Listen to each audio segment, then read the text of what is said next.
안녕하세요. 네, 특성 감사합니다. 네, 날로 특성이 더 감동적으로 가는 것 같습니다. 네, 그리고 제 마음은 날로 더 떨려져 가는 것 같아요. 그러면 같이 기도하고 시작하도록 하겠습니다.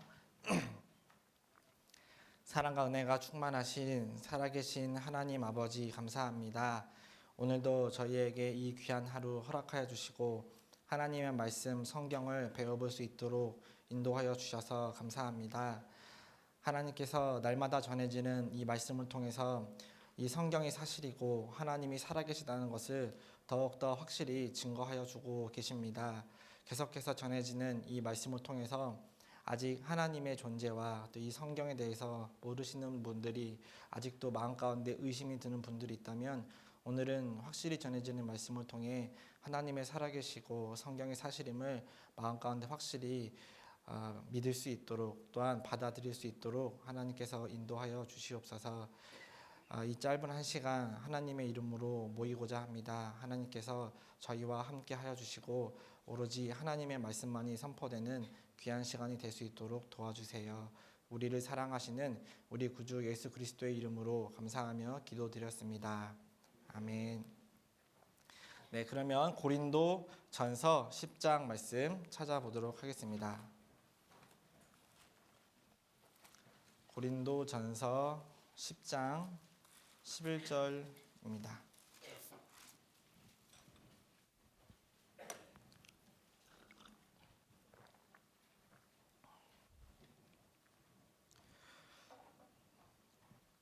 같이 읽겠습니다. 10장 11절. 저희에게 당한 이런 일이 거울이 되고 또한 말세를 만난 우리의 경계로 기록하였느니라. 예, 성경에서 우리는 어저께까지 성경에 나타난 과거 일에 대해서 공부해 보았습니다. 하나님께서 참된 신이라면 후레사를 진술하고 또 장래사를 보이라고 말씀하셨던 것처럼 그리고 지나간 일에 대해 증언과 성취함이 분명히 있어야 된다라고 말씀하셨습니다. 그래서 어저께까지 하나님께서 과거사에 대해서 증언과 성취함, 하나님께서 그 말씀하시고 그것이 문자 그대로 이루어졌는가, 그리고 그것이 역사적 사실이었는가, 그거에 대한 증거가 있는가에 대해서 자세히 배워보았습니다. 오늘은 어제 말씀드렸던 것처럼 이제 앞으로 일어날 일들에 대해서, 그리고 지금 우리가 살아가고 있는 이 시대가 성경에 기록되어 있는 예언대로 이루어졌다는 것을 확인해 보고자 합니다. 제가 자주 가는 핸드폰 가게가 있는데요.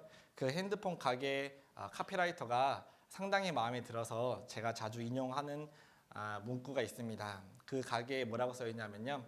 처음 만난 분들은 초면이라 반갑고 두 번째 오신, 정확하게 고객이라고 되어 있습니다. 근데 여기는 고객을 말하는 게 아니니까 처음 만난 분들은 초면이라 반갑고 두 번째 보신 분들은 구면이라 반갑고 세 번째 보신 분들은 단골이라 반갑고 네 번째 온 분들은 가족이라 반갑다라고 이렇게 써 있습니다. 지금 우리가 세 번째 만났으니까요. 단골이라서 반가운 것 같습니다. 왜 안 웃어주시죠? 예, 그런 웃음 필요 없습니다.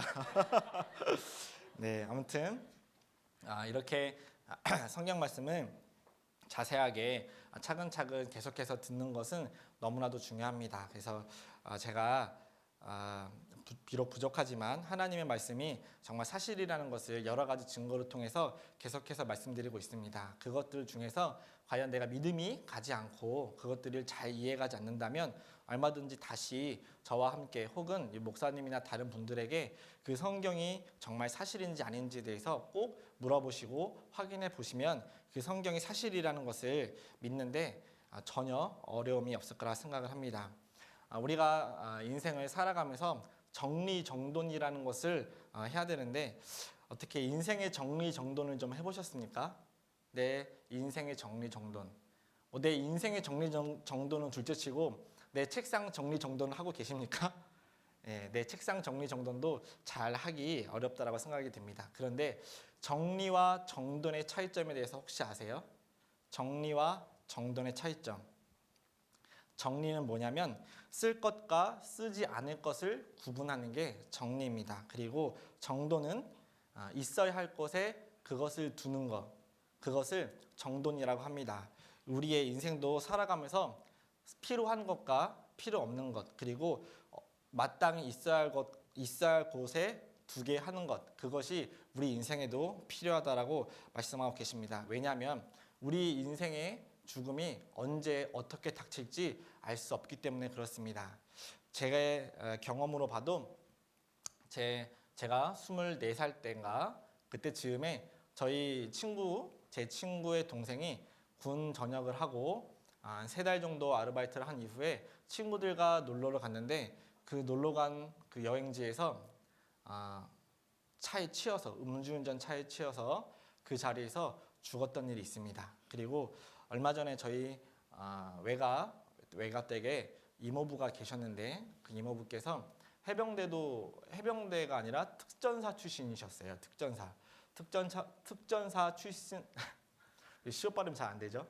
특전사 출신이셨는데 딸이 저희 사촌 여동생이 호주에서 지금 살고 있거든요. 그래서 이제 호주에 함께 그 가족 여행을 가셨다가 호주 바닷가에서 수영을 하시다가 심장마비로 돌아가셨어요. 그게 얼마 최근의 일입니다.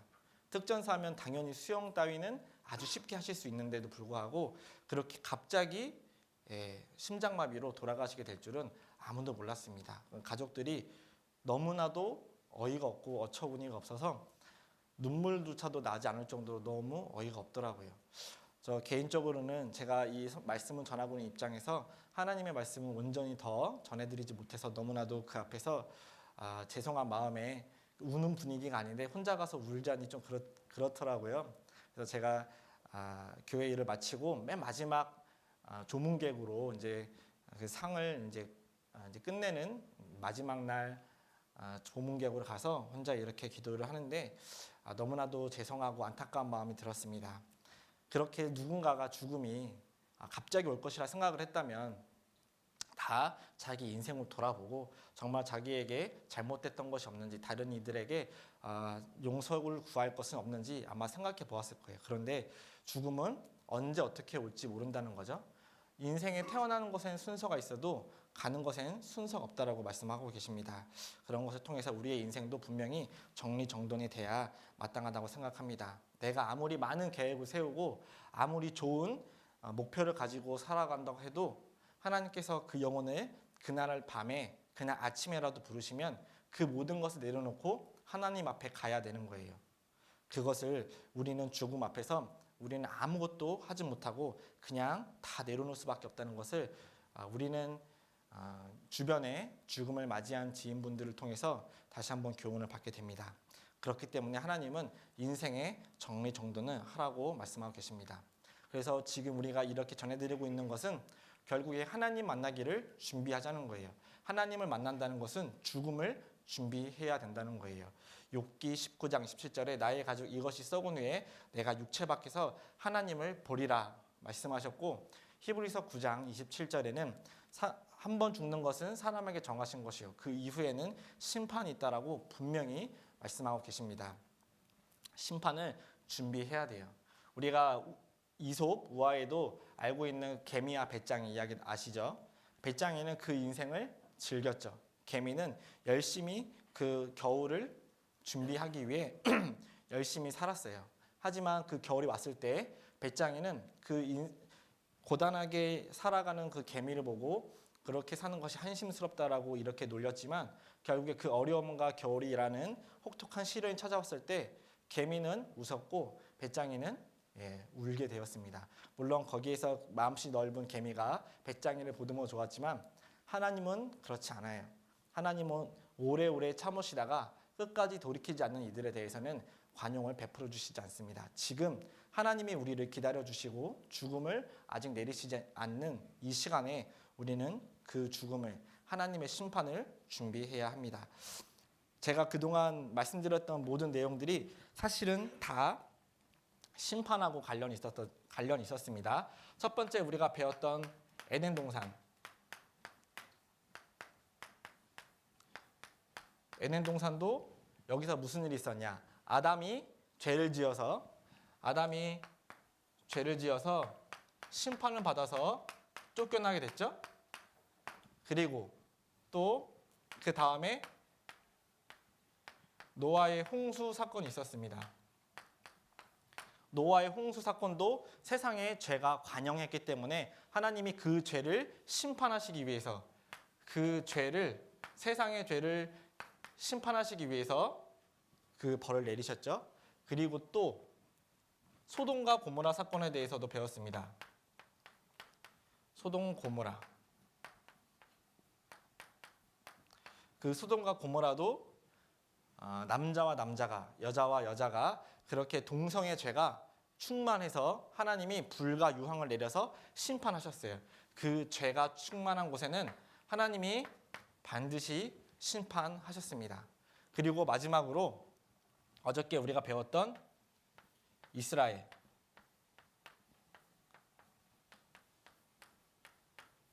이 이스라엘, 하나님이 이스라엘 백성들을 특별히 선택하셨고 하나님이 신명기 말씀을 통해서 내가 너희 앞에 복과 저주를 둔다 그랬어요. 그래서 하나님의 말씀을 순종하면 축복을 내리고 불순종하면 하나님께서 저주를 내리신다고 하셨죠. 하나님의 말씀을 순종하는 것은 복을 받는 것이고 하나님의 말씀을 거역하는 것은 죄를 짓는 거예요. 그 죄, 이스라엘 백성들이 하나님의 말씀을 거역하고 하나님이 이스라엘 백성들과 온 세상을 복의 근원이 되시는 메시아를 보내주겠다라고 하셨을 때 이스라엘 백성들은 자기들의 육신적인 것들에만 생각하고 자기들이 힘든 것만 생각하고 이 로마의 압제에서 벗어나게 해줄 그런 메시아만 기다렸지 정말 자기 죄와 자기가 하나님 앞에 죽음을 맞이했을 때 어떠한 운명에 처하게 될지는 그것에는 관심이 없었어요. 여기 있는 모든 사람들이 다 자기 육신의 것만 신경 썼죠. 먹고 마시고 시집가고 장가가고 자기들의 원하는 것들 하나님과 아무 상관없이 그냥 자기 마음대로 살았다는 것이 그것이 하나님 앞에 죄라는 거예요. 무관심하게 하나님을 모르고 끝까지 그것을 죽음을 준비하지 않은 분들에게 하나님은 모두 심판을 내리셨습니다. 하지만 하나님의 생각이 하나님의 본심이 심판을 내리는 게 목적이 아니라는 거예요. 하나님은 모든 사람이 구원을 받으며 진리를 아는 데 이르기를 원하신다라고 분명히 말씀하고 계십니다. 그리고 하나님은 심판을 내리시는 것이 즐거우신 분이 아니에요. 하나님이 이 심판 내리는 것이 전혀 즐겁지 않다는 것을 에스겔 18장 성경에서 한번 찾아보도록 하겠습니다. 에스겔 18장입니다.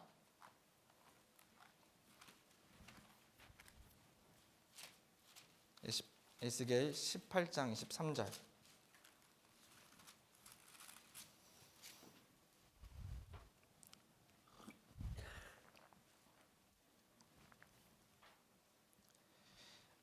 같이 읽겠습니다. 나 주 여호와가 말하노라. 내가 어찌 악인의 죽는 것을 조금인들 기뻐하랴. 그가 돌이켜 그 길에서 떠나서 사는 것을 어찌 기뻐하지 아니하겠느냐. 하나님은 심판 자체가 목적이 아니시라는 거예요. 하나님은 죄인들이 그 악한 길에서 돌이키기를 원하신다고 하셨습니다. 마찬가지로 여기에 있는 모든 심판 속에는 하나님이 분명히 다 피할 길을 주셨죠. 그대로 다 멸망시키지 않으셨어요. 에덴 동산에 아담이 심판을 받았지만 하나님은 아담에게 가죽옷을 지어 입혀주시고 아담과 하와를 용서해 주셨습니다. 그리고 노아 홍수도 사람들이 죄를 많이 지었지만 심판이 목적이라면 방주를 만들 이유를 설명해 주시지 않았겠죠? 하지만 노아에게 방주를 만들라고 말씀하셨어요. 그리고 그 방주에 아무나 타기만 하면 된다고, 타기만 하면 살 수 있다라고 분명히 말씀하셨습니다. 그 당대에 노아 홍수 시대의 사람들은 자기 죄 때문에 죽은 것이 아니라 하나님의 인자하심과 오래 참음을 끝까지 배척했기 때문에 죽었다라고 분명히 말씀드렸어요.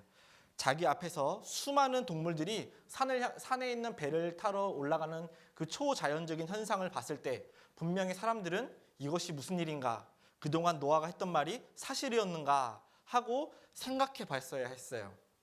방주의 동무들이 다 타고 나서 7일 동안 방주의 문은 열려 있었습니다. 비도 내리지 않았고요. 그런데 그 7일 동안에 아무 사람도 타지 않았어요. 그 자기들의 죄가 컸지만 하나님의 기다리심을 끝까지 외면한 사람들에게 하나님은 심판을 내리셨죠. 여기는 방주라는 피할 길을 하나님이 주셨습니다.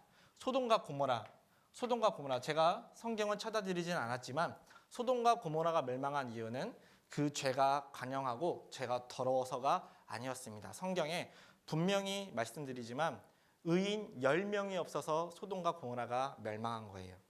아브라함이 하나님과의 대화 장면이 나오는데 하나님 50명의 의인만 있으면 살려주시겠습니까? 그래 내가 50명의 의인이 있으면 살려주마. 하나님 죄송해요. 5명만 더 빼주세요. 45명은요. 그래 좋다. 45명 좋다.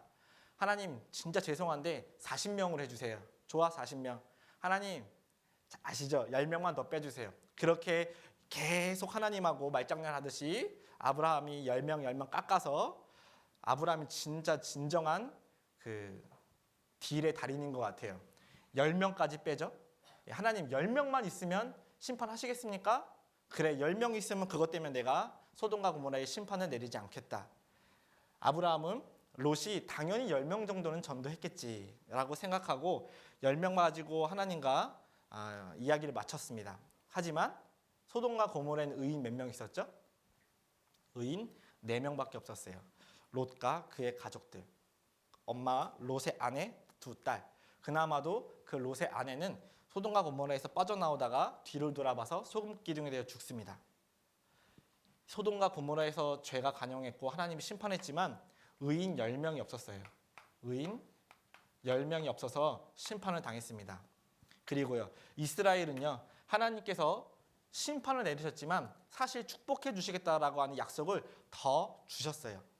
이스라엘 백성들에게 하나님이 경고의 메시지만 주신 게 아니라 이스라엘 백성들에게 하나님이 내려주신 인자심과 기다리심은요, 실로 어마어마했습니다. 우리가 알고 있는, 익히 잘 알고 있는 이사야, 예레미야, 다니엘, 에스겔 같은 기라성 같은 선지자들, 심지어 엘리야, 엘리사 같이 죽은 사람도 살릴 수 있는 그런 엄청난 능력을 가졌던 선지자들을 하나님은 끊임없이 보내셨어요. 끊임없이. 그리고 다른 민족에게는 보여주시지 않았던 그 놀라운 이적과 기적을 이스라엘 백성들의 전쟁을 통해서 하나님 수도 없이 보여주셨습니다. 사네림이라는 히스기야 왕 때 사네림이라는 적이 쳐들어왔을 때 히스기야가 하나님 앞에 무릎을 꿇고 기도를 했을 때 하나님이 불번거를 내려서 그들의 적을 다 제거해 주신 적도 있었어요. 그만큼 하나님은 기도하고 돌이키기만 하면 얼마든지 그 죄를 용서해 주셨습니다. 유대 왕 역사 중에 가장 악한 중에 악한 사람이라고 하는 므낫세 왕도 평생 그 자기 아버지와 정반대의 일을 살다가 마지막 말년에 하나님을 깨닫고 그 죄를 돌이키게 됩니다. 므낫세 때문에 그 백성들은 죄를 많이 지었지만 므낫세 그 당사자 그 사람은 하나님의 묘실에, 왕들의 묘실에 안착하게 돼요. 하나님이 용서해 주셨다고 되어 있거든요. 하나님은 죄를 심판하시는 것이 목적이 아니라 돌이키는 사람에게 용서를 주시고자 하는 것이 목적입니다. 하나님은 끝까지 선지자를 보내셨고 그 선지자의 끝에는 바로 하나님 본인이 가셨어요. 예수님이 가셨죠. 예수님이 가셔서 그 잘못된 이스라엘 백성들의 영혼을, 죄를 완전히 돌이키게 하시기를 원하셨어요. 하지만 그것까지 배척했던 이스라엘에게 하나님이 내리셨던 벌은 어저께 말씀드렸던 것처럼 너무나도 끔찍하고 그 형벌이 너무나도 중했습니다. 하나님은 그 성경, 구약 성경에 나오는 모든 모습을 통해서 죄가 있는 곳에 분명히 심판을 다 내리셨죠? 죄가 있는 곳엔 심판을 내리셨습니다. 지금 우리가 살아가고 있는 이 시대도 성경에 나왔던 그 어떤 시대보다 죄가 적다라고 말할 수 없을 거예요. 정보가 더해지고 지식이 쌓이고 사람들의 왕래가 더 빨라지고 많아지고 있습니다. 그럴 때마다 생겨나는 것은 더 많은 환경 오염과 더 많은 죄들 뿐이에요. 유튜브나 이렇게 페이스북 이런 것들에 점점점 사회를 좋게 만들고 있습니까? 아니면 더 혼란스럽고 더 불안하게 하고 있습니까? 그 잘못된 SNS의 풍토들이 지금 많은 사회 문화들을 바꿔놓고 있잖아요.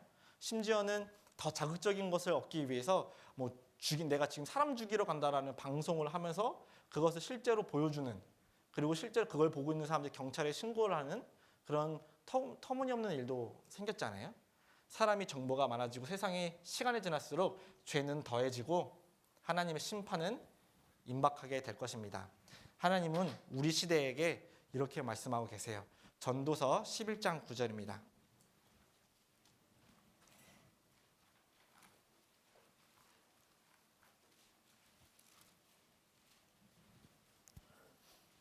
전도서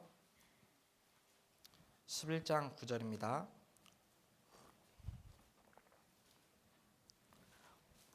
같이 읽겠습니다. 청년이여 내 어린 때를 즐거워하며 내 청년의 날을 마음에 기뻐하여 마음에 원하는 길과 내 눈이 보는 대로 쫓아 행하라. 그러나 하나님이 이 모든 일로 인하여 너를 심판하실 줄을 알라. 하나님은 말씀하고 계세요. 네 마음대로 한번 살아봐. 원하는 대로 살아보라고 하고 계시죠. 하지만 네가 한 행동에 대한 책임은 반드시 져야 될 거야. 하나님은 오래 기다리시는 분이지만 끝까지 기다리시지는 않아요. 하나님은 오래 기다리십니다. 하지만 계속 기다리시지는 않아요. 그 심판이, 죄가 있는 곳에 분명히 하나님이 심판이 있다라고 말씀하셨습니다. 그 죄에 대해서, 우리가 짓고 있는 죄에 대해서, 이 세상의 악한 가운데에서 우리는 돌이켜야 돼요. 어떻게? 하나님의 말씀으로, 하나님이 주시는 그 기회를 잡아야 해요. 여기 나와 있던 것처럼 하나님은 분명히 피할 길을 다 내어주셨다는 거예요.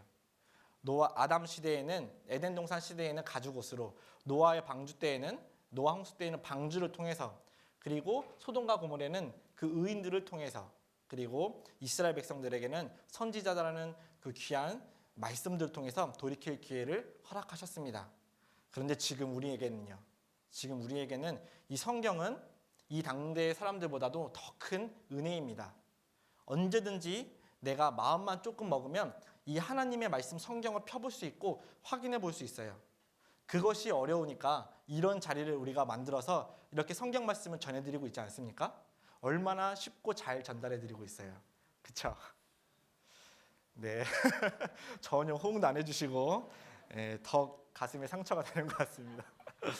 자, 이렇게 하나님께서 알아듣기 쉽게, 그리고 증거를 통해서 하나님이 살아계시고 역사하고 계시다는 것, 그리고 죄를 심판하고 계시다는 것을 말씀해주고 계신데, 이것을 끝까지 믿지 못한다면 그것은 나의 선택이라는 거예요. 자기의 선택에는 결과까지 책임을 져야 되는 거예요. 내가 이런 선택을 했으면 그 선택의 결과는 내가 책임져야 되겠죠. 자, 다른 이들에게 억울하다라고, 하나님 앞에 억울하다고, 내가 기회가 없었다라고 아무도 말할 수 없습니다. 그 모든 혀가 하나님 앞에 가서 다 짓고 한다라고 성경은 말씀하고 계십니다. 자, 오늘 계속해서 이 하나님이 실제로 살아계시고 앞으로의 인류를 어떻게 다스려 가시는지, 이 하나님의 살아계심에 대해서 조금 더 생각을 해보도록 하겠습니다.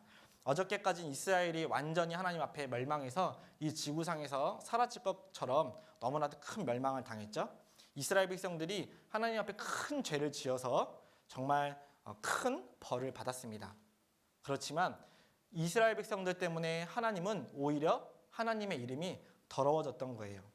야, 이스라엘 백성, 하나님의 선민이고 유태인이라 부르는 저들을 보니까 저들이 믿는 신은 죽었나 보다. 니체도 하나님은 신은 죽었다라고 표현했잖아요. 그 이스라엘 백성들이 망해가는 것을 보면서 그들을 지켜주지 못하는 이스라엘의 신은 망했다. 성서에 나오는 신은 죽었나 보다. 사람들은 그렇게 이야기하기 시작했어요. 사실 하나님이 살아계시기 때문에 이스라엘 백성들이 그렇게 핍박과 고난과 멸시를 당한 건데, 이 성경을 모르는 이들은 이 이스라엘이 망해가는 것을 보면서 하나님이 죽었다라고 생각을 했습니다. 그래서 하나님은 자기의 더럽혀진 이름을 다시 회복시키셔야만 했어요. 이스라엘 백성들이 착하고 예뻐서, 이스라엘 백성들이 하나님께 축복받을 만한 일을 해서가 아니라, 하나님이 이스라엘 백성들이 그렇게 멸망하는 것을 통해서 더럽혀진 본인의 하나님 자신의 이름을 회복시키시기를 원하셨습니다. 성경 한번 찾아보겠습니다. 에스겔 36장.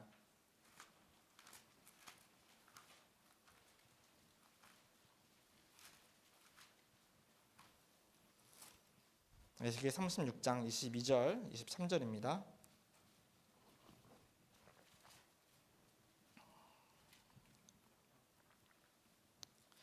제가 읽겠습니다. 그러므로 너는 이스라엘 족속에게 이르기를 주 여호와의 말씀에 이스라엘 족속아 내가 이렇게 행함은 너희를 위함이 아니요 너희가 들어간 그 열국에서 더럽힌 나의 거룩한 이름을 위함이라.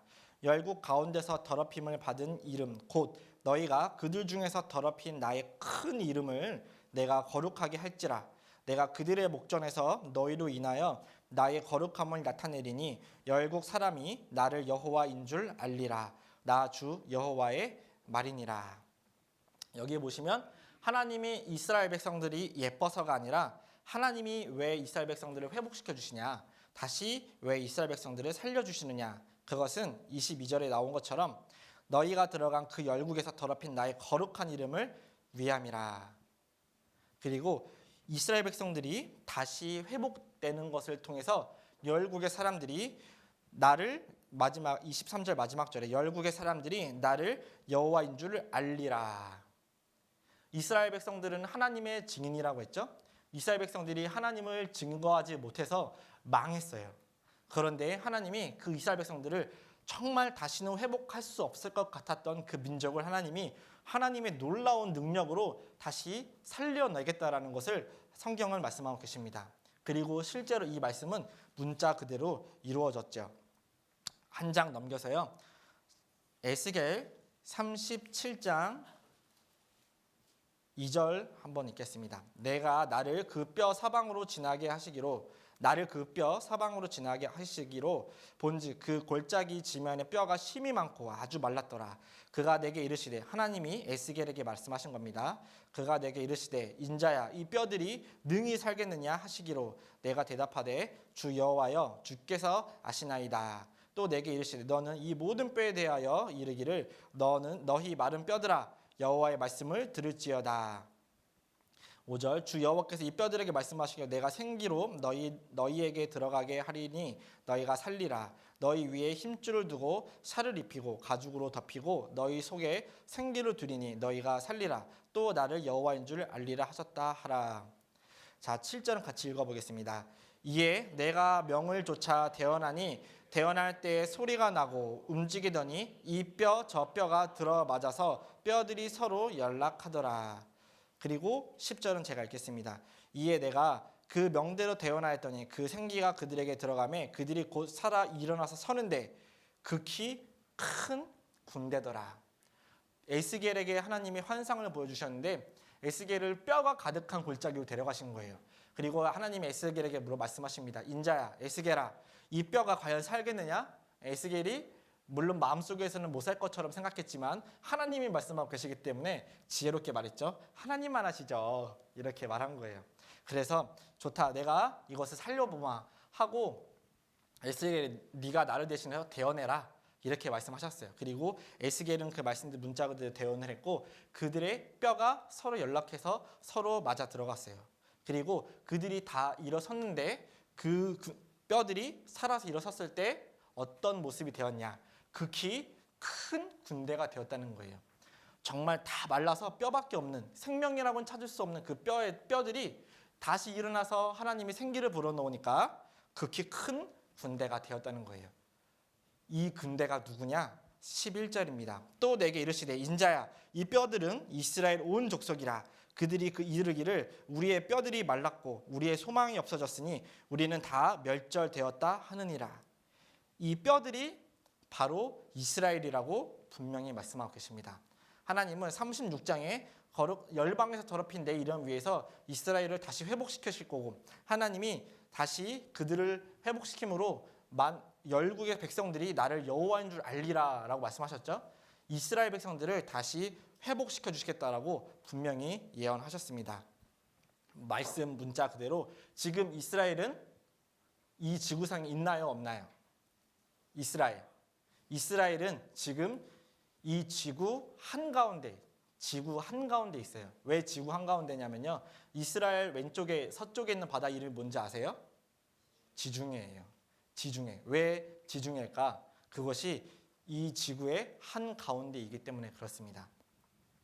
그 이스라엘 백성들은 마치 보라는 듯이 하나님이 모든 백성을 이스라엘을 잘 보란 듯이 한가운데 두시고 그 백성을 일으켜 세우셨어요.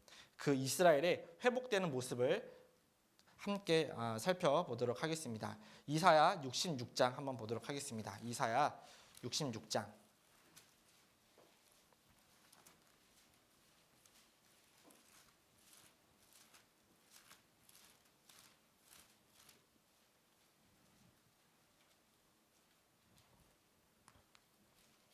8절입니다.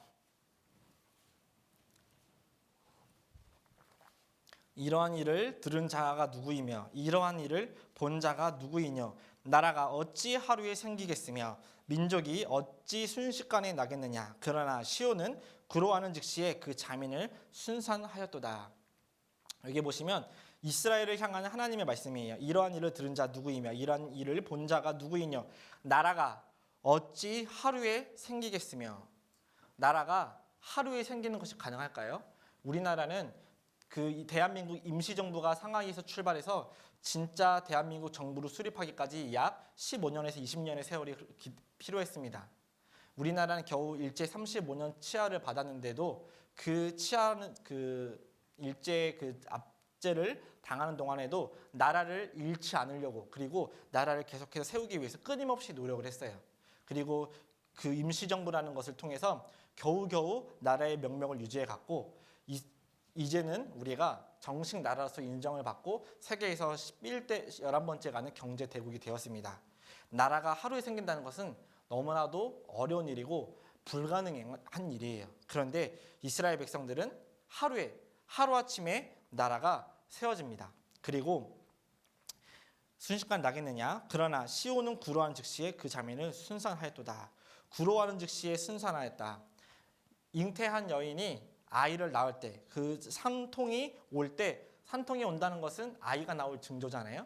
산통이 나서 배야 하다가 아이를 낳은 게 아니라 배야 하더니 애가 응애 하고 나온 거예요.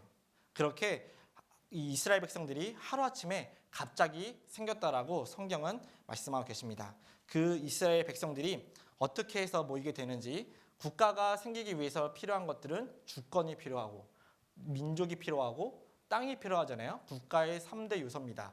다 아시죠? 네, 다 알고 계실 거라 생각을 합니다.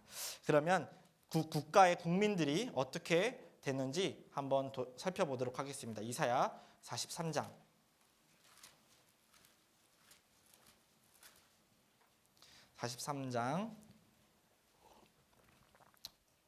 5절입니다.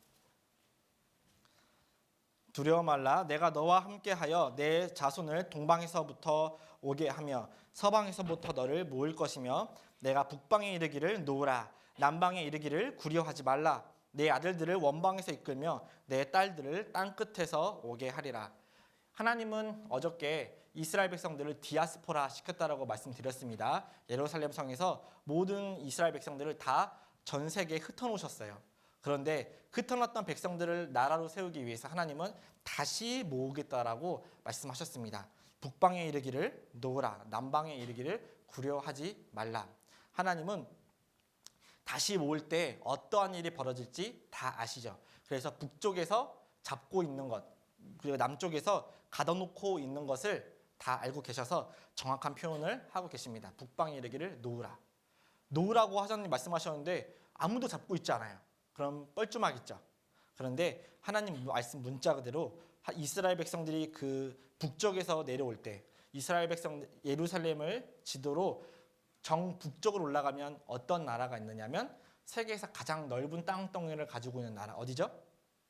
러시아. 러시아의 수도 모스크바가 있습니다. 한번 이스라엘 백성들이 어떻게 돌아오는지 확인해 보겠습니다. 1948년 5월 14일 무슨 날이냐면 이스라엘 백성들이 독립했던 그날입니다. 1948년 5월 14일 하루아침에 나라가 이스라엘 백성들이 나라가 생기게 되죠. 왜요? 1945년에 2차 대전이 세계 2차 대전이 발발했을 때 유대인들이 무려 600만 명이 죽었다고 돼 있죠. 그런데 그 2차 세계 대전이 끝나자마자 나라가 생긴 거예요. 너무나도 놀랍지 않으십니까? 하나도 안 놀라우세요? 여러분이 놀라지 않고 있는 얼굴이 제가 더 놀라워요. 자, 뭐 다 아시니까 그렇다고 생각하겠습니다. 자, 그리고 이렇게 전 세계 유태인들이 흩어져 살았던 유태인들이 자기의 고국으로 돌아오게 됩니다. 이렇게 배를 타고 돌아오고 비행기를 타고 돌아오게 됩니다. 여기 밖에 속에 소련 유대인 320만 명 귀향을 염원하고 있다. 하나님께서 이스라엘 백성들이 북쪽에서부터 오는 것이 힘들 거라고 말씀하셨죠. 밖에 속에 소련 유대인이 320만 명 귀향을 염원하고 있다. 왜? 이스라엘 백성들이 그 본국으로 돌아가려고 하니까 러시아가 인두세를 매겨서 못 돌아가게 하는 거예요. 한 사람당 그 교수라는 직업을 가지고 있는 사람이 10년 동안 한 푼도 쓰지 않고 모아야 하는 큰 금액을 인두세로 매긴 거예요. 너희들 고향 가고 싶어? 그러면 그 정도의 금액을 일시불로 내고 가. 그러면 보내줄게. 해서 러시아에서 못 가게 막은 거예요. 그랬더니 하나님이 소련에다가 흉작을 내리신 거죠. 흉작을 내려서 소련에서 먹고 살 길이 끊긴 거예요. 그래서 그 일을 계기로 소련에서 미국과 협상을 하게 됩니다. 미국이 먼저 와서 야, 너네 밥 먹을 거 없지? 밥 없지? 내가 밥 줄 테니까 유태인들 풀어줘. 너무 그러지 마. 하면서 이렇게 지금 거래를 하는 거예요. 그래서 미국 밀과 바꾸는 유태인 이민세 이렇게 돼 있죠. 여기 보시면 여기 소련이라는 배가 있고 여기 미국의 배에서 밀이 떨어지고 있습니다. 그리고 여기 누가 내려가고 있죠? 유태인들이 내려가고 있습니다. 이 그림처럼 소련은 하나님의 흉작으로 인해서 유태인들을 잡아둘 수가 없었던 거예요. 하나님의 말씀 문자 그대로 소련한테 북쪽에 이르기를 놓으라. 하나님께서 그 잡고 있던 소련을 놓으라고 말씀하셨죠. 소련 유태인 40만 명 출국을 허용했다. 프랑스가 비행기편을 제공했다. 소련 유태인 엑소더스. 체첸의 유태인들을 구출하라. 소련계 유태인 탈출이라고 돼 있어요. 탈출은 현대판 출애굽이다. 이렇게 이스라엘 백성들은 소련에서 자기 나라 땅으로 가기 힘들었어요. 그리고 검은 유태인 출 이디오피아 현대판 엑소더스. 남방에 이르기를 뭐라고요? 구류하지 말라. 이 남방에서 이디오피아 이스라엘에서 정 남쪽으로 내려가면 그 큰 남쪽 아프리카가 있는데 거기에 이디오피아가 있습니다. 이디오피아에서 유태인들이 많이 살았어요. 그런데 그 남쪽에 살던 유태인들이 그 이디오피아 정부로부터 감금을 당하고 구류를 당한 거예요. 그래서 나갈 수가 없었던 거죠. 그래서 이스라엘의 특수 작전 부대인 모사드와 그리고 미국의 CIA 특수 첩보원들이 그 이디오피아에 가서 거짓 정보를 흘려요. 반란이 일어날 것이다라고 그리고 혁명이 일어날 것이다라고 거짓 소문을 퍼뜨리게 됩니다. 그것을 들은 그 정부 인사들은 모두 도망가게 돼요. 그 모두 도망간 사이에 이스라엘 검은 유태인들을 모두 비행기에 실어서 데리고 오게 됩니다. 그것이 출 이디오피아 현대판 엑소더스라고 합니다. 이디오피아 유태인 제2 엑소더스 솔로몬과 시바 여왕의 후손 전설. 욕 안 했어요. 1만 8천 명이 날아오게 됩니다. 여기 보면 오퍼레이션 솔로몬 작전이라고 하죠. 이 비행기를 뜯어서 이렇게 이스라엘 백성들이 비행기를 타고 올 것을 하나님 말씀하고 계십니다. 비행기를 타고 온다. 이것조차도 성경에 내연되어 있어요. 잠시 성경 찾아볼까요? 이사야 60장입니다. 이사야 60장 8절.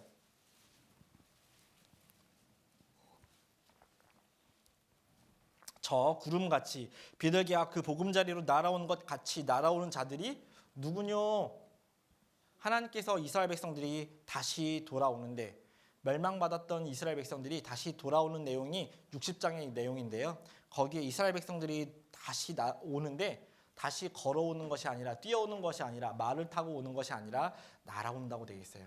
이사야 성경은 BC 700년 전에 쓰여졌던 성경이에요. 지금으로부터 약 2700년경에 쓰여진 성경이에요.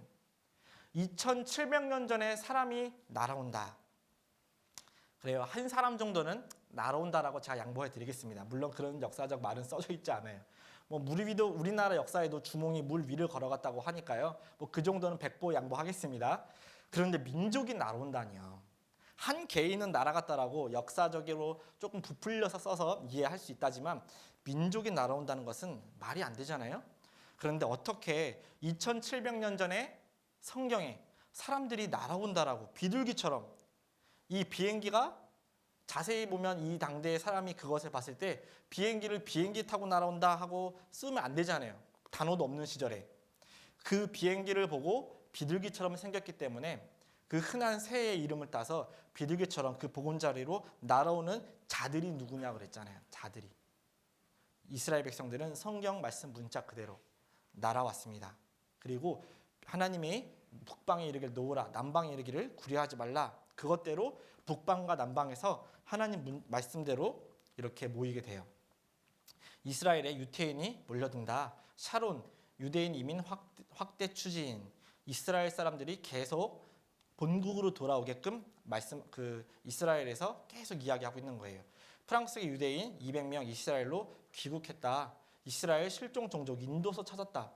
이스라엘 한 명이라도 이 외부의 다른 나라 땅에 있지 않도록 하나님이 모든 민족을 다 한 명도 빠짐없이 모은다고 했어요.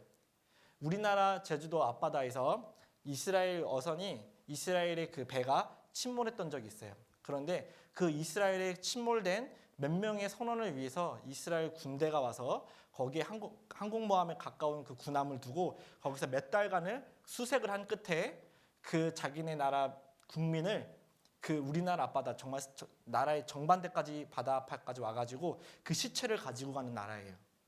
이스라엘은 하나님 말씀을 문자 그대로 실천하는 나라입니다. 집요하죠? 그런 나라들, 그런 민족입니다. 하나님의 말씀이 그렇기 때문에 그래요. 이스라엘 군 입대 해외 유태인들 자원병 5천여 명. 지금 우리나라는 어떻죠? 군대 안 가려고 해외로 나가잖아요. 그렇죠? 군대 안 보내려고 밖에 나가서 애 낳고 오잖아요. 그런데 이스라엘 사람들은요. 나라가 위험하면 오히려 나라로 모인대요. 나라의 군대로 입대하기 위해서 이스라엘 사람들이 5천여 명이나 자원 입대하고 있답니다. 여러분, 우리 여자분들 한국에 태어난 걸 감사하게 생각하셔야 돼요. 이스라엘에 가서 살면요. 다 군대 가야 됩니다. 군대 가셔야 돼요. 충성하고 다 이렇게 정말 행군하고 그렇게 내무부가 아니라 내무반 생활을 해야 된다는 거예요. 이스라엘은 자기 국방에 대해서 아주 철저하게 지키는 나라입니다. 자, 이렇게 이스라엘이 다시 부는 시오니즘. 이스라엘은 계속해서 하나님 말씀 문자 그대로 모이고 있습니다. 러시아 유태인들이 너무 싫어. 이스라엘 사람들이 싫다는 거죠. 점점점 유태인들은 전 세계적으로 반유대 감정이 팽배해지고 있어요. 왜냐하면 이스라엘 사람들은 정말 자기네들만 알아요. 이방인들을 개소당 말처럼 취급해요. 그 유태인들 중에 유태인들 중에 정말 그 랍비라고 부르는 그런 사람들은요. 이방인들, 유태인이 아닌 다른 민족을 고임이라고 불러요. 고임. 고임이 무슨 뜻인지 아세요? 가축이란 뜻이에요. 가축. 이방인들의 가축이라고 불러요. 우리 가축들과 겸상하시나요? 나 밥 먹을 때 돼지야 일로 와 같이 먹자. 소야 같이 먹자. 이렇게 같이 먹나요? 안 먹죠. 예. 심각한 유태주의자들은요. 이방인들하고는 밥도 안 먹어요. 왜요? 누가 가축하고 밥 먹어요? 가축이기 때문에 영혼도 없다고 생각을 합니다. 그런 그들이 자기들만 뛰어나다고 생각하는 그 유태인들을 누가 좋아하겠어요? 저도 유태인하고 잠깐 생활해봐서 아는데 정말 자기만 알아요. 정말 자존심 센 중국인들도 자존심 어마어마합니다. 대륙 사람. 중국인이 못 살겠다고 뛰쳐나와요. 오히려 그 유태인은요. 중국인들 쫓아달라고 찾아와요. 대단합니다. 그 유태인들은 점점 다른 민족들에게 미움을 받고 결국엔 다 이 땅으로 모이게 된다라고 성경은 말씀하고 계세요. 계속해서 자료가 너무 많아서요. 그만 보여드리도록 하겠습니다. 이렇게 유태인들은 점점 모여들고 있습니다. 그러면 또 필요한 것이 나라가 형성되기 위해서 필요한 것이 뭐죠? 땅이 또 필요합니다. 하나님은 이스라엘의 땅을 회복시켜 주시겠다고 약속하셨어요. 에스겔 36장입니다. 에스겔 36장 34절입니다. 전에는 지나가는 36장 34절 제가 읽겠습니다. 전에는 지나가는 자의 눈에 황무하게 보이던 그 황무한 땅이 장차 기경이 될지라 사람이 이르기를 이 땅이 황무하더니 이제는 에덴 동산같이 되었고 황량하고 적막하고 무너진 성읍들의 성벽과 거민이 있다 하리니 이 하나님 말씀대로 이 황무하고 황량한 황무지 같은 그런 땅 제가 어저께 이스라엘 백성들이 받은 재앙에 대해서 그 땅이 황무케 되겠다 레위기 66장의 말씀을 찾아드렸는데 그 말씀이 다시 회복이 돼서 장차 기경이 되고 에덴 동산같이 해주시겠다라고 말씀하셨어요. 정말 이스라엘 땅은 에덴 동산같이 되었을까요? 되었을까요? 자, 이랬던 이스라엘 땅이 이렇게 바뀌고 있습니다. 여기 이렇게 지평선을 보시면 이렇게 바뀌었음을 알 수가 있습니다. 여기 이랬던 땅이 또 이렇게 여기 이랬던 해안가는 이렇게 바뀌고 있습니다. 이랬던 해안가가 또 이랬던 땅이 이렇게 바뀌고 있습니다. 자, 이렇게는 이런 똑같은 해안가가 이렇게 자, 이랬던 이스라엘 땅이 이렇게 바뀌고 있습니다. 여러분 이거 제가 이렇게 보여드리는데 시간이 지났으니까 당연히 저렇게 바뀌죠라고 말씀하시면 안 돼요. 여기는 사막입니다. 사막과 황무지예요. 좋은 땅에서 이렇게 바뀐 게 아니에요. 우리나라처럼 옥토 좋은 땅만 심고 그냥 뭐만 심으면 다 그냥 알아서 자라는 그런 땅이 아니에요. 여기는 사막이에요. 사막이면 인지하시고 보셔야 돼요. 시간이 지나서 돈 많이 벌어서 개발했으니까 저렇게 된 거지가 아니에요. 자, 사막에서 이렇게 바뀌었다는 거죠. 이렇게 능선을 보십시오. 똑같죠? 이 능선. 자, 이랬던 산이 이렇게 바뀌고 있습니다. 이것이 하나님의 말씀이 문자 그대로 이루어지고 있죠. 사막 한가운데서 꽃이 피어나고 있어요. 자, 황무질거 적각굴의 땅으로 이렇게 스프링클러 그 갈릴리 호수에 있는 바다를 이스라엘 백성들은 땅을 중동이기 때문에 땅을 파도 기름이나 나오지 이 물은 안 나와요. 근데 이스라엘 백성들은 그것을 극복하기 위해서 그 갈릴리 호수에 있는 것들을 이런 관계 시스템을 통해서 저녁에 물을 뿌려주는 스프링클러를 설치하게 됩니다. 이것이 이스라엘의 현재 모습입니다. 이스라엘 아시는 분은 아시겠지만 이스라엘이 전 세계에서 가장 많은 꽃을 수출하는 나라는 거 혹시 아세요? 원래는 네덜란드가 가장 꽃을 많이 수출하는 나라였는데 지금은 이스라엘로 바뀌었습니다. 사막에서 꽃을 팔고 있다. 수출하고 있다. 그리고요. 그 이스라엘 땅은 사막이라고 말씀드렸어요. 중동 지역에서 중동 국가 중에서 식량 자급도가 대부분의 나라들이 다 1% 미만입니다. 아까 말씀드렸듯이 땅을 파면 기름이 나와요. 기름진 땅이긴 하지만 그 기름진 땅은 아니에요. 그래서 식량 자급률이 상당히 적습니다. 그런데 이스라엘은요. 자기들의 농산물의 70%를 수출하고 있는 나라예요. 땅이 회복됐죠? 이스라엘 백성들은 하나님 말씀 문자 그대로 땅이 회복되었습니다. 이렇게. 자, 여기 보시면 지도를 한번 잠깐 보여드리면 여기 보면 이렇게 보이는 땅이 이스라엘 땅이에요. 이렇게가. 자, 그런데 여기에 있는 땅과 여기 있는 땅과 이 땅은 충분히 다르죠? 이쪽 부분을 제가 좀 확대해서 보여드렸는데요. 여기가 바로 이스라엘과 요르단의 차이입니다. 이스라엘의 그 관계 시스템을 왜 다른 나라에서는 안 따라했겠습니까? 똑같이 따라하지 않았겠어요? 우리나라 새마을 운동도 이스라엘에서 배워왔잖아요. 유태영 교수로부터 박정희 대통령 시대에 그것을 배워와서 우리나라도 했어요. 우리나라는 다행히도 그 새마을 운동을 통해서 일어났죠. 우리나라는 왜요? 땅이 원래 좋으니까요. 민족성도 좋고 부지런하고 그래서 우리나라는 다시 일어났죠. 그런데 여기 근인방에 있는 나라들은요. 안 되는 거예요. 하나님이 축복하신 땅은 가나안 땅. 가난한 땅이 아니라 가나안 땅. 왜 안 웃으시지? 이게 진짜 속상하네. 웃어줄 줄 알고 말하면 하나도 안 웃었고 안 웃길 텐데 한번 말하면 웃으시고 이 강사와 뭔가 교류가 잘 안 되는 것 같은데 이렇게 좀 짜증을 내야 웃어주시는 것 같아요. 자, 어쨌든 이렇게 하나님이 주시는 그 축복의 땅, 이 가나안 땅에만 하나님이 이렇게 축복을 내려주고 계시다는 거예요. 이것을 영상으로 함께 보도록 하겠습니다.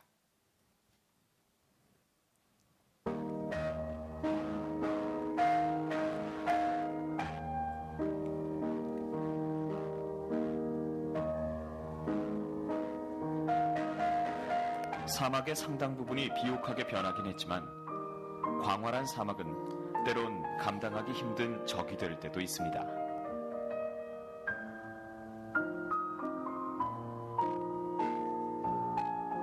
이 땅을 개간한 사람들의 엄청난 육체노동과 더불어 놀라운 관계 시스템이 또 하나의 기적을 이룩한 것이죠. 멀리 떨어진 사막을 초록빛으로 바꿔놓았으니까요.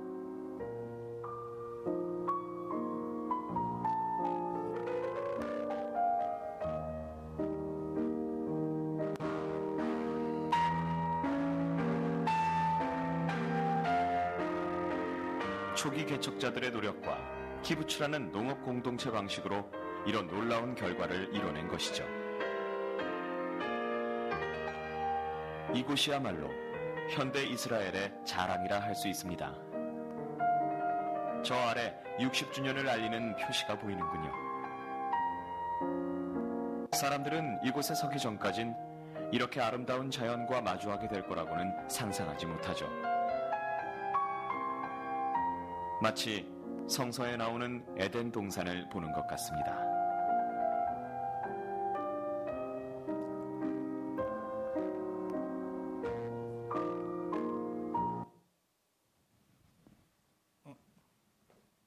네, 여기 보시면 아까 성우의 말을 들으셨어요? 다시 한번 잘 아름다운 들어보세요. 자연과 마주하게 될 거라고는 상상하지 못하죠.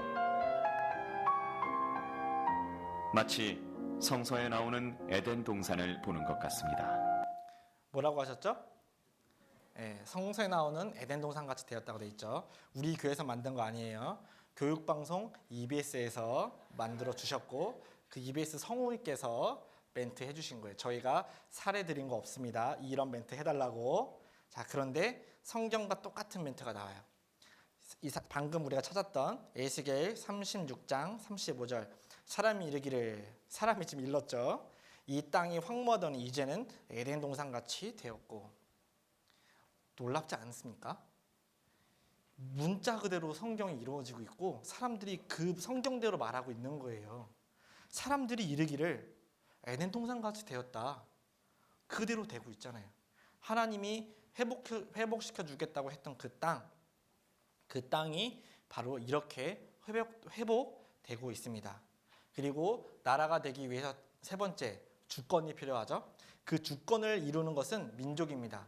그 민족의 힘이 없으면 주권은 없는 거예요. 우리나라가 왜 주권을 빼앗겼죠? 우리나라 왜 주권 빼앗겼습니까? 왜? 제가 말했잖아요. 방금 힘이 없으면 뺏긴다고. 그래서 왜 뺏겼냐 다시 물어봤잖아요. 1초 만에. 어려운가요? 대답하셔도 돼요. 자, 힘이 없으면 주권을 빼앗겨요. 저도 지금 힘이 없어요. 지금. 정말 힘이 없으면 주권을 빼앗기게 돼 있어요. 그런데 이스라엘 백성들은 나라를 세우자마자 강한 민족이 되었어요. 주권을 찾자마자 바로 강한 민족이 되었어요. 1948년 5월 14일 날 독립선언문을 낭독을 하고 그리고 1차 중동전쟁이 언제 터졌냐면 5월 14일 날 독립선언서를 읽고 5월 15일 스승의 날 1차 중동전쟁이 발발하게 됩니다. 15일 날요. 이스라엘이 독립선언문을 낭독을 하고 유엔의 각국에서 그리고 세계 강국들이 그 독립을 승인해주고 지지해 주었습니다. 그런데 그것을 전 세계가 지지하지는 않았어요. 중동에 있는 많은 나라들은 자기네 나라 민족들을 살고 있었던 그리고 자기들이 성지를 생각하고 있는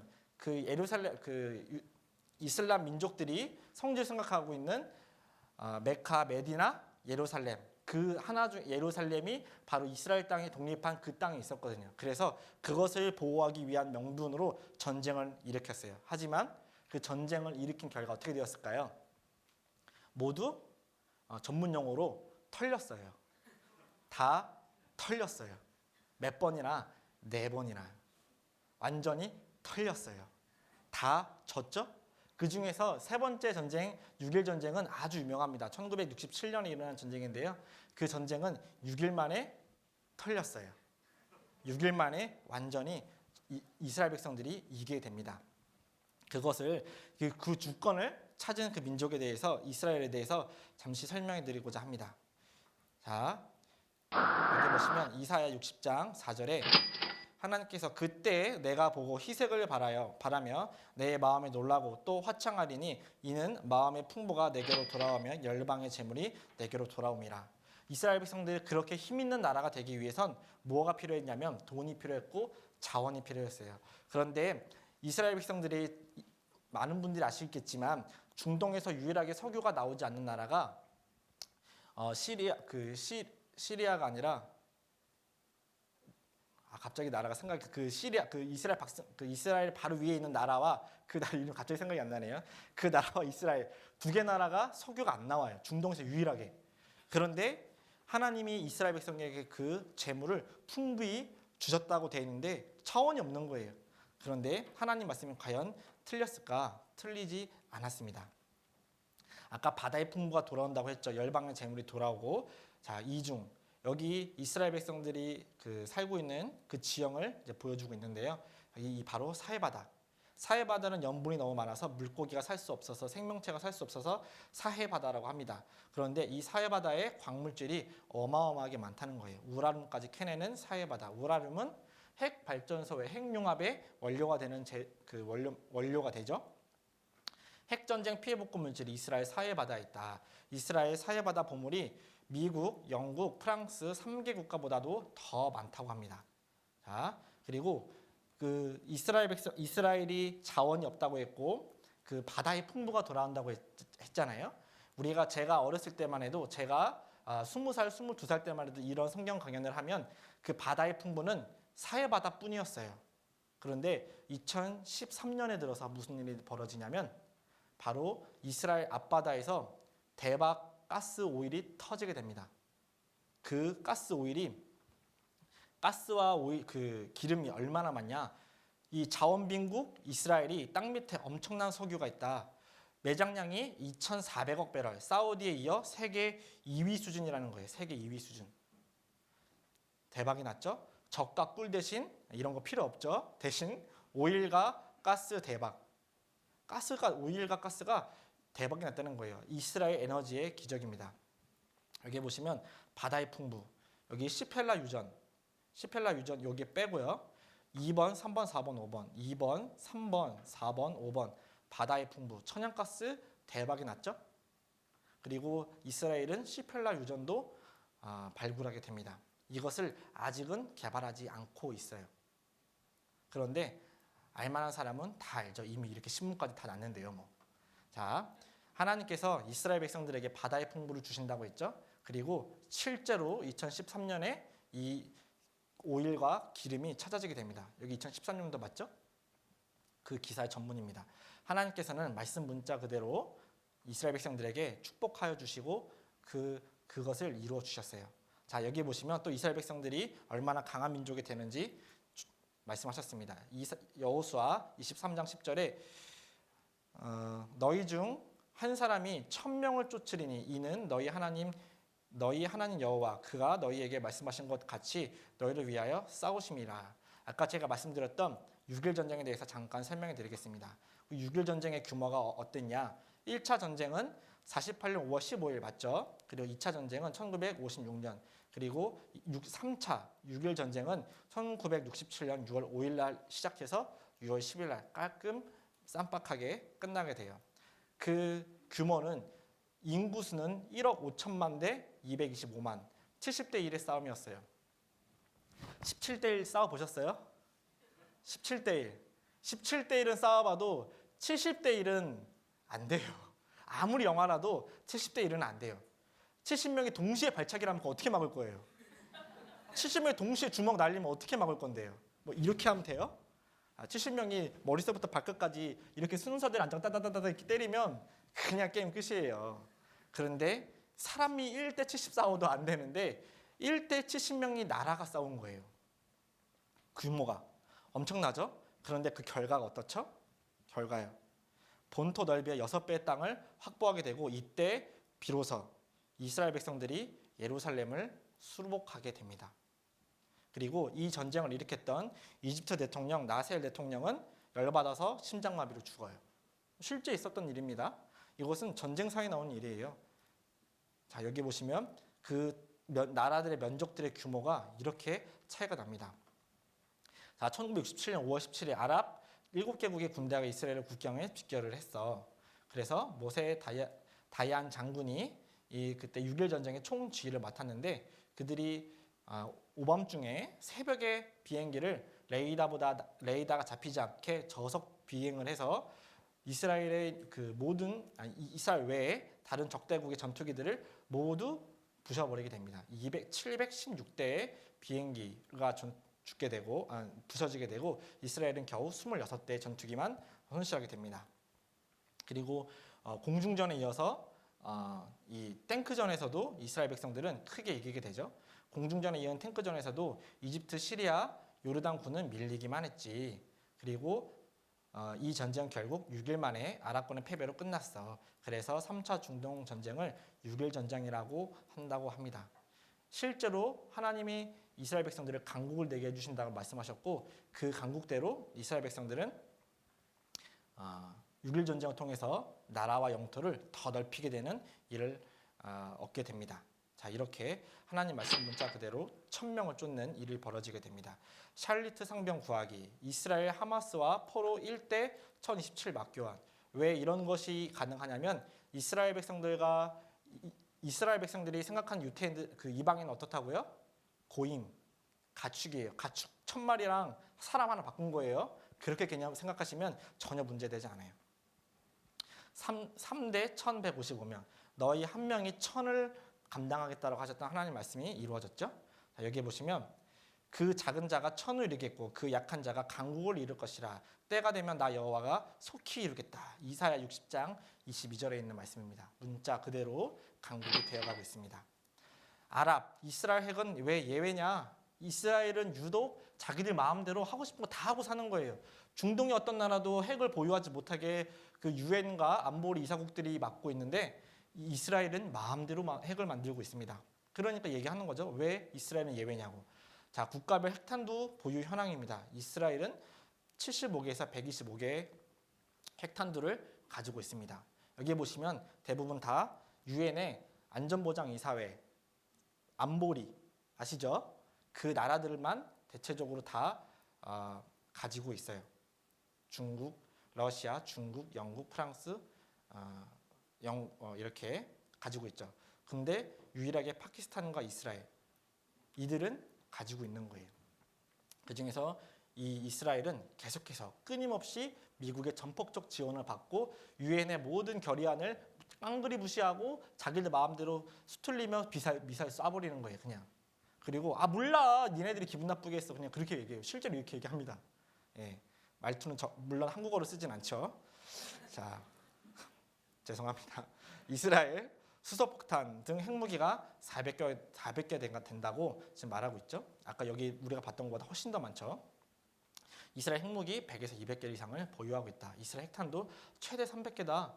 이스라엘의 핵탄두가 그렇게 많대요. 그리고 얼마나 강국이 됐냐면 오바마 대통령이 페레스 전 이스라엘 대통령 장례식 찾은 오바마.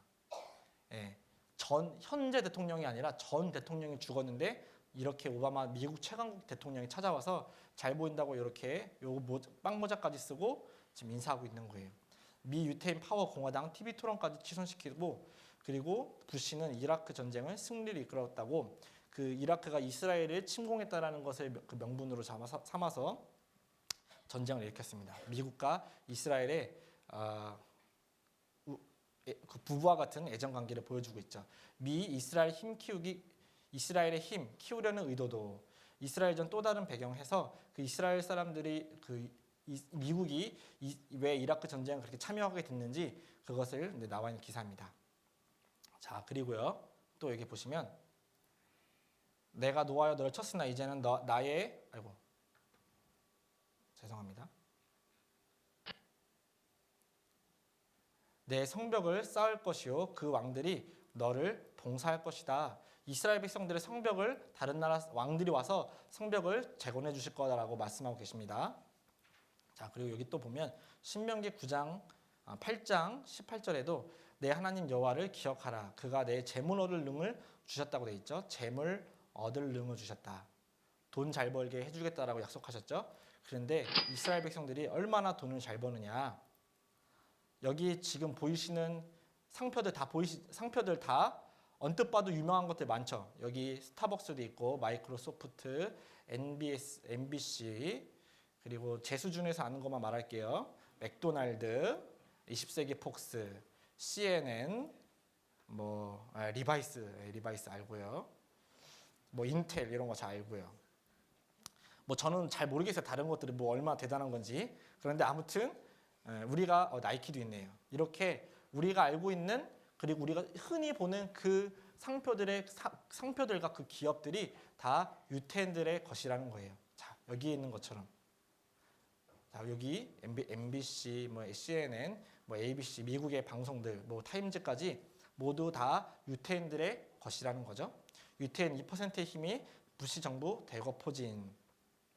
자, 유대인, 동유럽 재산 찾기 소동. 얼마나 재산이 많으면 지금도 재산을 찾고 있다고 해요. 자, 그리고 여기 보시면 정체 드러내는 식량 메이저. 여기 무역 곡물의 80%를 지배하고 있다고 합니다.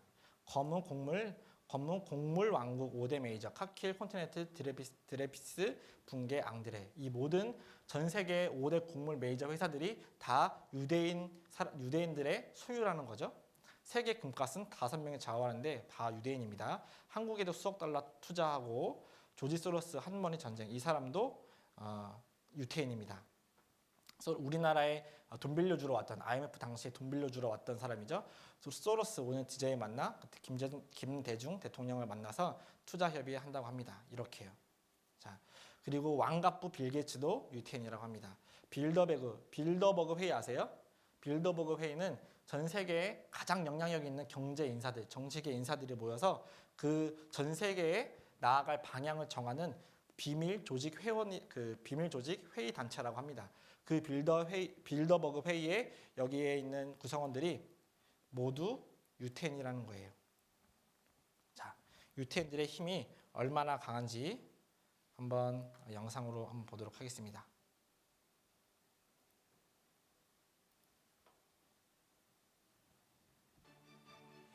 인류 역사에 막대한 공헌을 한 아인슈타인, 에디슨, 프로이드, 세계 경제를 쥐고 흔든 로스차일드, 조지 소로스, 천재지휘자 레너드 번스타인, 주빈 메타, 영화감독 우디 앨런, 그리고 스티븐 스필버그. 이들은 모두 유태인이다. 무엇보다 유대인의 경제적 성공은 그야말로 놀랄만하다. 세계적으로 유명한 기업들 가운데 유대인이 설립했거나 경영을 맡고 있는 곳은 일일이 헤아릴 수 없을 정도이다. 그뿐이 아니다. CBS, ABC, NBC 등 미국의 3대 방송사는 모두 유대인이 설립했고 지금도 소유하고 있다. 뉴욕타임스, 월스트리트 저널과 같은 주요 신문도 마찬가지다. 또한 이들 언론사에 종사하는 유대인의 비중도 대단히 높다.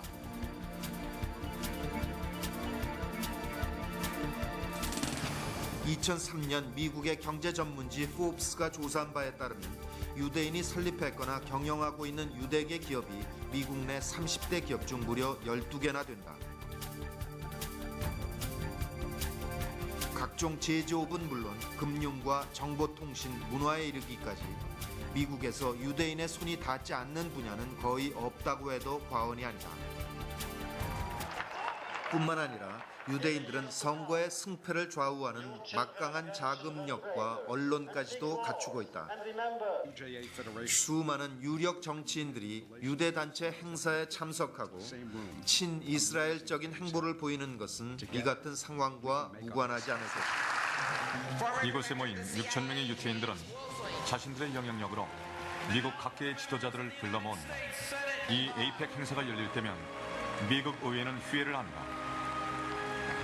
그리고 대다수의 의원들이 이곳으로 향한다. 올해는 존 케리 상원의원과 존 바이든 부통령 등 오바마 정부의 핵심 인사들이 이곳을 찾았다. 마치 미국 의회를 옮겨놓은 듯한 이곳에서 유태인들은 이스라엘을 위한 로비를 벌인다. 세계 60개국의 대사들이 초청되기도 했다. 이곳에서는 미국 정치인들이 이스라엘을 향한 거침없는 지지를 선언한다. And I assure you this, President Barack Obama shares that same commitment. His support. And I will do everything I can as chairman of the Senate Foreign Relations Committee to ensure that the $30 billion in security assistance that Congress pledged to Israel is delivered in full. America will continue our military aid and Israel will keep its military strength. 지난 2008년 당시 오바마 의원이 힐러리 의원을 꺾고 민주당 대통령 후보로 결정된 바로 그날 오바마 후보가 가장 먼저 찾은 것이 이 미국 유태인의 로비 조직 에이펙 행사장이었다. Thank you. Thank you so much. Thank you very much. Thank you, AIPAC. And remain firmly bound. America and Israel have a special friendship. In fact, it's more 미국의 역대 대통령들도 에이펙과의 관계에서 자유롭지 못했다. will remain strong and vital, so strong and so 에이펙은 현재 that no one 미국 유태인들의 권력과 영향력을 상징하고 있다. us. 지금으로부터 100여 년 전 미국으로 이주해 가난한 노동자로 시작한 유태인들이 어떻게 오늘날 미국의 지도자, 세계의 지도자로 성장했는지. 유태인은 세계 인구의 0.2%밖에 안 되지만 역대 노벨상 수상자의 22%, 아이비리그 학생의 23%, 미국 억만장자의 40%를 차지하고 있다. 이 유태인의 힘은 어디에서 나오는 걸까? 예, 이 유태인의 힘은 어디에서 나올까? 하나님 말씀에서 나옵니다. 우리 아까 찾았던 말씀 한 번 더 찾고 잠깐 쉬도록 하겠습니다. 한 장 앞으로 넘기셔서요. 에스겔 36장 23절 한 번 더 같이 읽겠습니다. 열국 가운데서 더럽힘을 받은 이름 곧 너희가 그들 중에서 더럽힌 나의 큰 이름을 내가 거룩하게 할지라. 내가 그들의 목전에서 너희로 인하여 나의 거룩함을 나타내리니 열국 사람이 나를 여호와인 줄 알리라. 나 주 여호와의 말이니라. 예, 다 죽어갔던 이스라엘 백성들이요, 민족도 돌아오고요, 땅도 회복하고 주권을 가지고 그 주권을 지킬 뿐 아니라 오히려 다른 나라의 위협이 될 정도로 막강한 민족과 나라가 되었습니다. 이것은 그 힘이 어디서 나왔느냐고요? 그 힘은 하나님 말씀에서 나왔고요. 하나님이 살아계시다는 것을 이 이스라엘 백성들의 회복을 통해서 우리가 더 확신할 수 있게 되었습니다. 그럼 잠깐 쉬었다가 다시 이어서 말씀을 전해드리도록 하겠습니다.